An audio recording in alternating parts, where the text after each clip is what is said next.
분명 처음엔 좋았는데 사람 떠나게 만드는 무의식 행동 4가지. 어느 날 문득 주변을 둘러봤을 때 그 많던 사람들이 다 어디로 갔나 싶어 공허해진 적이 있나요? 처음엔 분명 분위기도 좋았고 대화도 잘 통했습니다. 그런데 이상하게 시간이 갈수록 연락은 뜸해지고 약속은 미뤄지더니 결국 상대방이 먼저 관계의 선을 그어버립니다. 더 괴로운 건 그들이 왜 떠났는지 이유조차 알 수 없을 때입니다. 나는 나쁜 의도가 없었고 오히려 그들에게 잘해주려 노력했으니까요. 하지만 심리학은 말합니다. 우리가 인지하지 못하는 사이 우리 무의식적 방어 기제가 상대방을 밀어내는 날카로운 가시가 되어 있을 수 있다고 말이죠. 오늘은 나도 모르게 소중한 사람들을 도망치게 만드는 하지만 정작 본인은 절대 눈치채지 못하는 무의식적 행동 4가지를 심리학적으로 분석해봅니다. 오늘 영상을 끝까지 보신다면 어쩌면 여러분이 평생 풀지 못한 관계의 숙제를 해결할 열쇠를 찾게 되실 겁니다. 첫 번째 무의식 행동은 해결책 강박, 일명 정답지상주의입니다. 상대방이 힘든 고민을 털어놓을 때 여러분은 어떻게 반응하시나요? 그럴 땐 이렇게 해야지, 내 말대로 해봐, 다 너 잘되라고 하는 소리야라며 명쾌한 답을 주려고 하지는 않으셨나요? 심리학에서는 이를 공감적 무능이라고 부르기도 합니다. 나는 상대방을 돕고 싶다는 선한 의도로 조언을 던지지만 무의식적으로는 내가 상대방보다 우위에 서서 상황을 통제하고 싶어하는 욕구가 깔려 있습니다. 상대방이 고통을 호소할 때 가장 필요로 하는 것은 정답이 아니라 연결입니다. 하지만 조언이라는 이름의 정답을 던지는 순간 상대방의 감정은 차단됩니다. 내 감정은 중요하지 않고 오로지 이 상황을 해결하는 것만 중요하구나라는 소외감을 느끼게 되죠. 조언을 아끼지 않았는데 상대가 떠났다면 여러분은 그 사람의 손을 잡아준 것이 아니라 그 사람의 입을 막아버린 것일지도 모릅니다. 두 번째는 수동 공격의 전형인 은근한 비난입니다. 대놓고 화를 내는 것이 아니라 칭찬인 듯 비꼬는 말이나 농담을 가장한 뼈있는 말로 상대의 자존감을 깎아먹는 행동이죠. 너는 참 착해서 문제야. 요즘 살 좀 붙었네. 보기 좋아. 진담으로 하는 말 아냐. 농담이지. 왜 그렇게 예민해?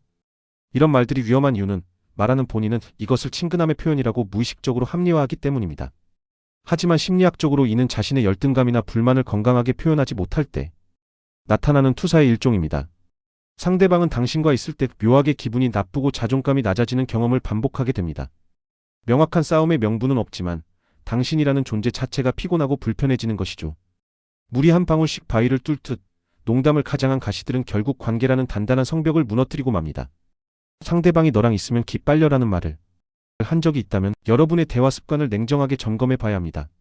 세 번째 행동은 불안형 애착을 가진 사람들에게서 흔히 나타나는 관계 확인 테스트입니다. 무의식적으로 이 사람이 나를 정말 사랑할까?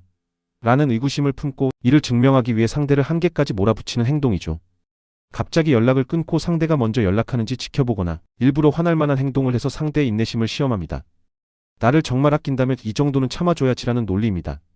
하지만 심리학에서는 이를 자기 파괴적 확인이라고 부릅니다. 상대방은 처음엔 당신의 불안을 달래주려 노력하겠지만 반복되는 테스트에 결국 정서적 탈진 상태에 빠지게 됩니다. 이 관계를 유지하기 위해 내가 얼마나 더 증명해야 하지? 라는 피로감을 느끼는 순간 상대는 뒤도 돌아보지 않고 떠납니다. 무서운 사실은 당신이 상대를 믿지 못해 시작한 테스트가 결국 상대가 떠나게 만들므로써 꺼봐. 역시 사람들은 나를 다 떠나라는 당신의 부정적인 예언을 스스로 실현하고 만다는 점입니다.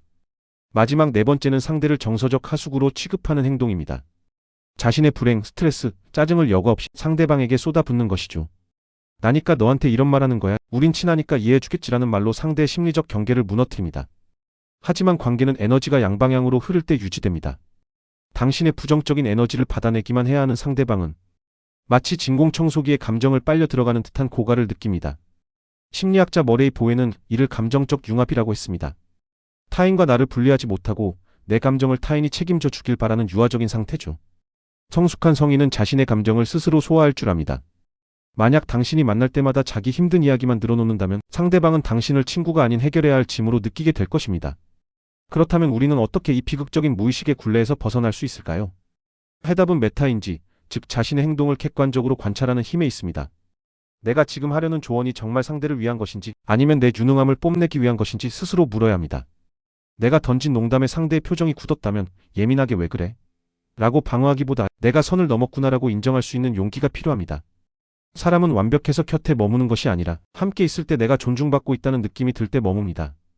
오늘부터는 입을 열기 전 딱 3초만 생각해 보세요. 이 말이 상대방의 마음에 온기를 줄 것인가 아니면 상처를 줄 것인가? 떠나간 사람들에게 집착하기보다 지금 내 곁에 남아있는 사람들에게 집중하세요. 당신의 무의식 속에 숨겨진 가시를 하나씩 뽑아내는 과정은 아프겠지만 그 끝에는 비로소 사람의 온기로 가득 찬 평온한 정원이 기다리고 있을 겁니다. 오늘 영상이 여러분의 소중한 인연을 지키는데 작은 보탬이 되었다면 구독과 좋아요, 그리고 알림 설정 부탁드립니다. 여러분의 관계를 가로막았던 무의식적 습관은 무엇이었나요? 댓글로 여러분의 경험을 들려주세요. 함께 나누는 것만으로도 변화는 시작됩니다. 오늘도 당신의 성숙한 관계를 응원합니다. 시청해주셔서 감사합니다.